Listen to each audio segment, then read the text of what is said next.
Bismillahirrahmanirrahim. Alhamdulillah wassalatu wassalamu ala Rasulillah. Allahumma allimna ma yanfa'una wanfa'na bima 'allamtana wa zidna ilman nafi'an. Урматтуу окуучулар, биз Мухтасарул Кудри аттуу китептен сабагыбызды улантуудабыз. Өткөн темабызда мурабаха жана тавлия темасын айтып өттүк. Бүгүн Кудайым буйурса риба, тактап айтканда биздин кыргыз тилинде сүткорлук тууралуу болмокчу.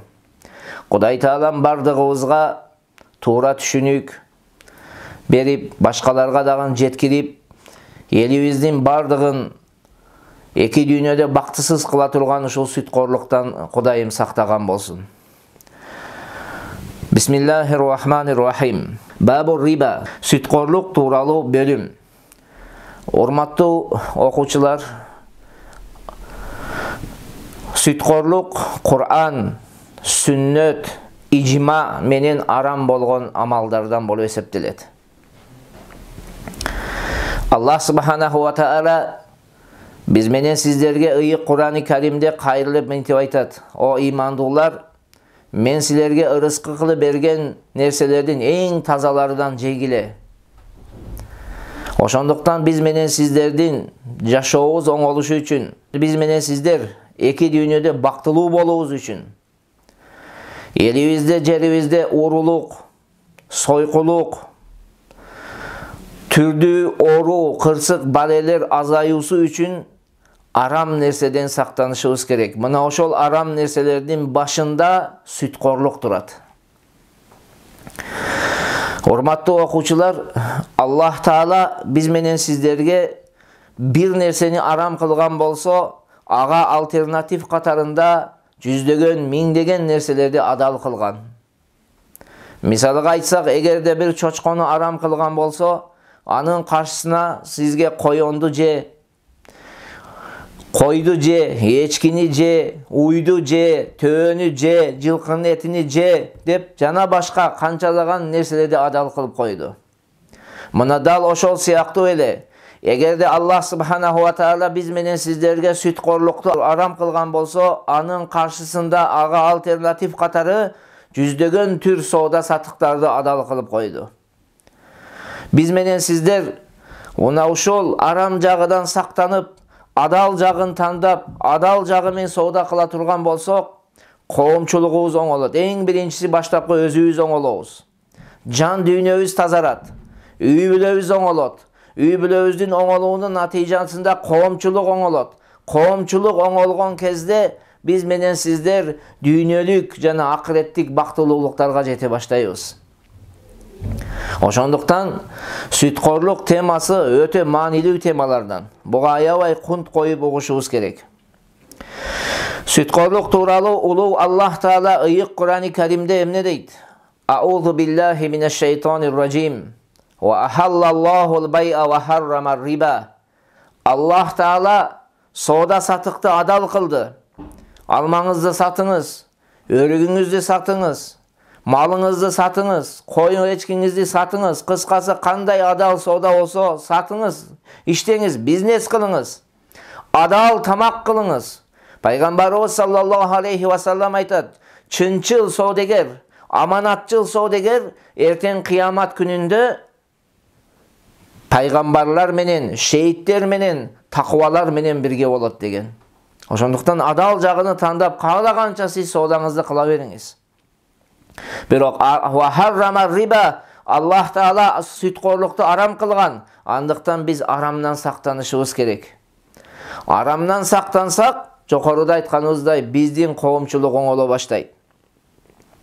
Пайгамбарыбыз саллаллаху алейхи ва саллам өзүнүн ыйык хадисинде мынтип айткан: Ла'аналлаху акилар риба ва му'килаху ва катибаху ва шахидейхи ва қалахум саваун. Аллах Таала сүткорлукту жегенди, тактап айтканда сүткорлукка акча алганды, ва му'килаху ошону жедиргенди, сүткорлук бергенди, аны жазганды, ага күбө болгонго Аллах Таала каргыш айткан дейт. Булардын бардыгынын өкүмү бирдей дейт Пайгамбарыбыз саллаллаху алейхи ва саллям. Сиз ошол сүткорлукту өзүңүз колуңуз менен бересизби, колуңуз менен аласызбы, берип аласызбы?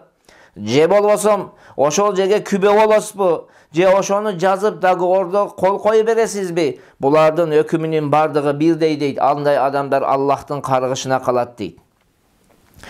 Пайгамбарыбыз саллаллаху алейхи ва саллам өзүнүн башка бир ыйык хадисинде мынтип айткан жери бар. Аклу дирхамин вахидин мин рибан ашадду мин 33 заниятан язниха ражул. Пайгамбарыбыз саллаллаху алейхи ва саллам айткан: сүткорлук жолу менен бир дирхам жеш 33 жолу зина кылуудан жаман дейт. Урматтуу мусулман бир тууган, зина кылуунун жазасы өтө катуу.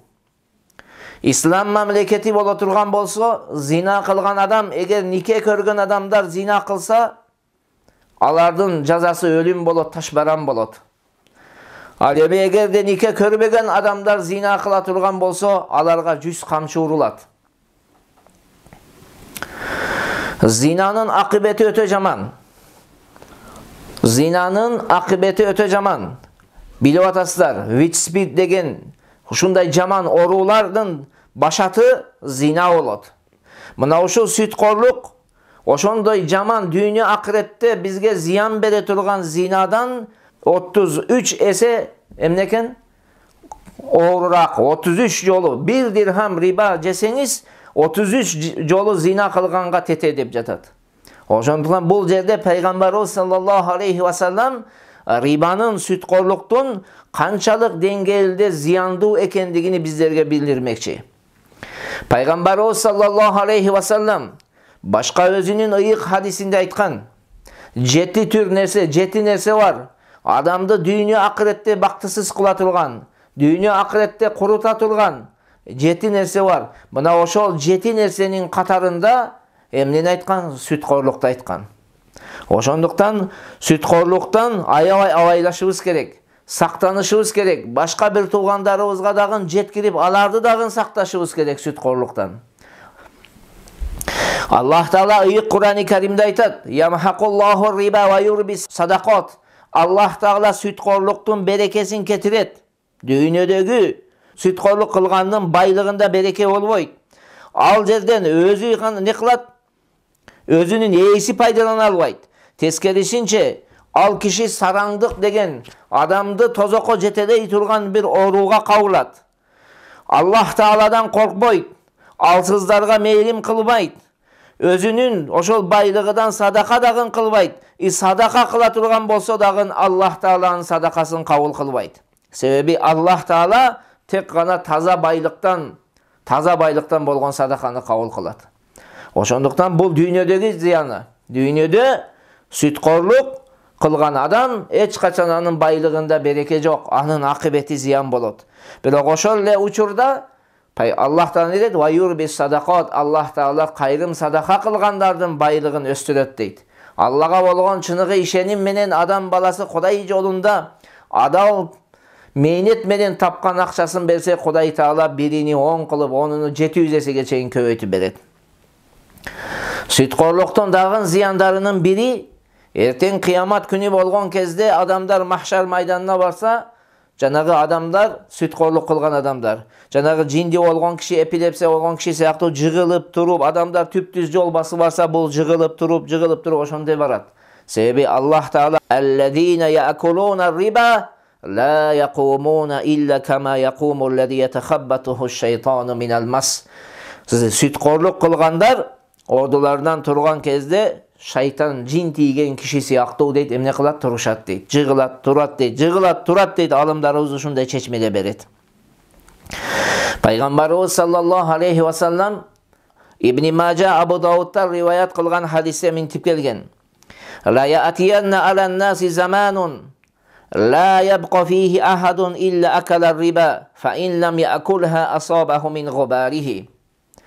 Адамдарга бир доор келет, ошондой бир учурлар келет. Ал доорда ар бир адам сүткорлукту жейт дейт. Эгер жебесе дагы ага сүткорлуктун чаңы барып жугат дейт. Чаңы барып тиет дейт. Бүгүн даана ошол доорга келип калдык. Пайгамбарыбыз саллаллаху алейхи ва саллам Саатка эмне деди? "О Саат, сен жеген тамагыңды, курсагыңа кирген нерсеге маани бер. adal tamak je, duan kabul bolot dedi. Bugün sütkorluktun jıtı bizge jetkendikten, sütkorluktun çaڭı bizge kirgendikten, biz alakan jayıp dua kılsak dualarımız kabul bolboy jatat. Tileklerimiz kabul bolboy jatat. Bul emnen sebebiden? Bardığı sütkorluktun sebebiden. Sütkorluktun natijasında bolgon nerse. Murunku takva alımlar alakan jayıp dua kılganda daroo Kuday Taala alardın oşol zamat dua tilekleri kılat ele. Hazır doğruda şunçalık dua kılabız, şunçalık Kuday Taala'dan tileyimiz kabul bolboy jatat. Emne üçün? Sebebi biz halkımızды tıyıp жатабыз. Halkımızды сактабай жатабыз. Ошондуктан ушул нерсеге кабылып жатабыз. Ошон үчүн урматтуу окуучулар, риба темасына маани берип, аябай кунт коюп угушубуз керек. Ошондо угуп, түшүнүп, башкаларга дагы жеткиришибиз керек. Биздин мусулман адам эки сыпатка ээ болуш керек. Асыр сүрөсүндө келгенде эң биринчи өзү солих, анан муслих болуш керек. Биринчи өзүнүн оңолтуңуз, арам адалды үйрөнүңүз, андан кийин чыгарып муслих болуп, коомчулукка bir жарык чырак болуп, bir жакшылыкты таратышыбыз керек. Ошондуктан жакшы мааниңер бериңиздер, урматтуу окуучулар. Риба деп эмнени айтат? Риба тууралуу устаздарыбыздын баяндары көп, бирок biz al жака киргишпейли. Темабыз биздики фикх. Риба деп эмнени айтат? Мына ошол нерсени, ушул азыр төмөндө эрежелерди айтабыз. Ошол эрежени үйрөнсөк, мындан ары биз рибанын эмне экендигини такдана билебиз. Бисмиллахир-рахманир-рахим. Ар-риба мухаррамун фи кулли макилин ау маузунин иза би'a би джинсихи мутафадилан. Риба арам дейт. Китептин жазуучусу Кудри рахматуллахи алейхи эмне дейт? Риба арам. Жокоруда айткандай аят менен, хадис менен, ижма менен харам болгон. Муну адал деген адам дароо ошол заматта кайры дин болот, динден чыгат. Бирок эмнеде харам? Фи кулли макилин ау маузунин, ар бир макил же маузунда. Макил дегени бул мурунку доорларда жанагы идиш менен өлчөп сатыла турган нерселерди айтат. Мурунку доорда будайды, арпаны, тузду, ошуларды эмне менен идиш менен өлчөп сатылып жүргөн. Мына биздин доорда дагы азыр базарга барсак, жанагы банкалап сатышат эле мурунураак. Ошону айтат. Ау маузунин же таразамен тартыла турган нерселер. Мисалыга мурунку доорда алтын, күмүштөр таразамен тартылат эле. Ал төмөндө дагы бул тууралуу келет экен. Качан арам болот?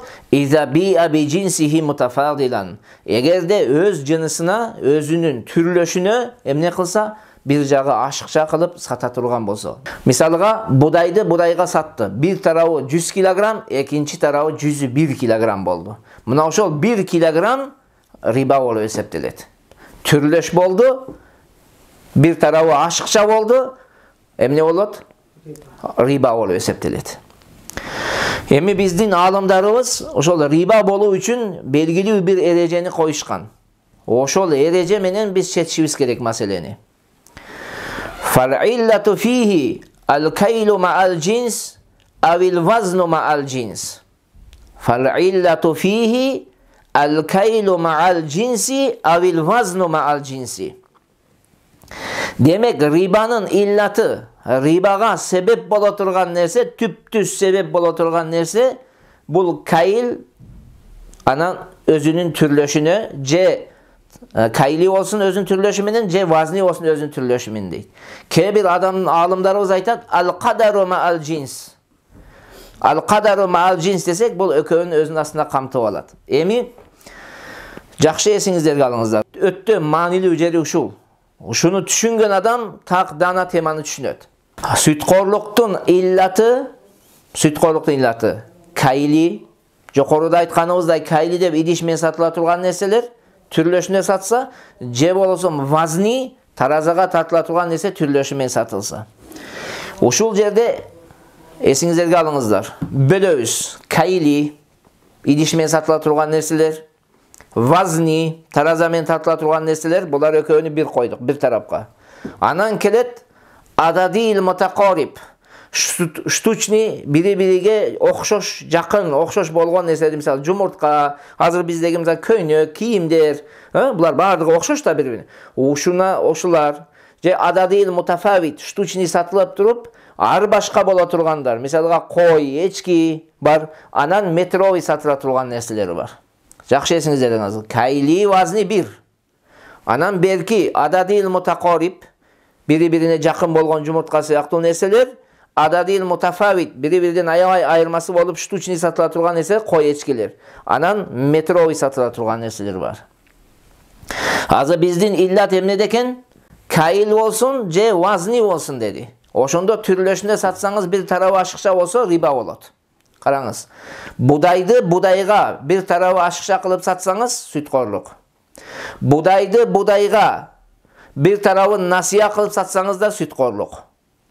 Бирок будайды арпага эгерде нак болсо бир тарабы ашыкча болсо сүткорлук болбойт. Эмне үчүн сүткорлук болбойт? Себеби булар кайлилер. Ооба, экөөнү идиш менен сатылат, бирок булар түрлөш эмес. Түрлөш, экөөнү кайли болуп туруп, түрлөш болбогон нерселерди нак сатсаңыз, бир тарабы ашыкча болсо риба эмес, бирок эгерде бир тарабы насия боло турган болсо риба болот. Мисалга мен 10 килограмм будай берип туруп, күзүндө мага 30 килограмм арпа бересиң десем, автоматически эмне болот? Сүткорлук болот. Ошол эле сыяктуу эмне дедим башында? Будайды будайга нак болсо бир тарабы ашыкча болсо риба дедик. Насия болсо дагы риба болот. Түрлөш болуп туруп бир тарабы ашыкча болсо да риба, түрлөш болуп туруп бир жагы насия болсо дагы риба. Бир. Экинчиси түрлөш эмес. Жанагы будай менен арпа. Будай менен арпаны саткан кезде бири-бирине нак болсо, бир тарабы ашыкча болсо да боло берет. Бирок насия боло турган болсо, анда харам болуп калат. Мисалга 10 килограмм будайды 20 килограмм насия немнеге саттыңыз? Арпага, харам болуп калат. Алтын менен күмүш дагы дал ушундай. Алтынды алтынга сатсаңыз, нак болсо, барабар болсо риба эмес. Бирок бир тарабы ашыкча болуп калса харам болот. Ошондой эле бир тарабы насия болуп калса дагы харам болот.